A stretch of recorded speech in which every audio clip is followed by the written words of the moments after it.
Нивните црвени линии, вакви или такви, препознатливи или непрепознатливи, нема да дозволам да се црвени линии кои ќе отсликаат контури на ново предавство во иднина, ако им се дозволи да го реализираат нивниот план.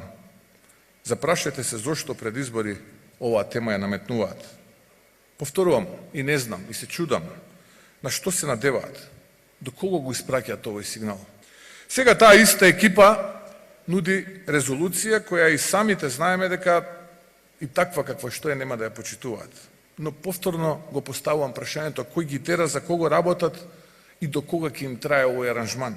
Таму се наведени историски факти наназад, резолуции претходно донесени во собранието, точно е наведено што во тие резолуции претходно е веќе заштитено.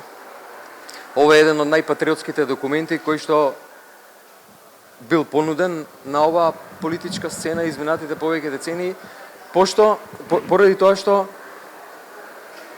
отвара простор и врата да се конечно постигне национален консензус за нашите црвени линии. Зашто ние утре нема да преговараме со Европската Унија, доколку се постави такво прашање, тоа од што луѓето стравуваат во иднина. И тоа е се јазикот, идентитетот, културата и историјата.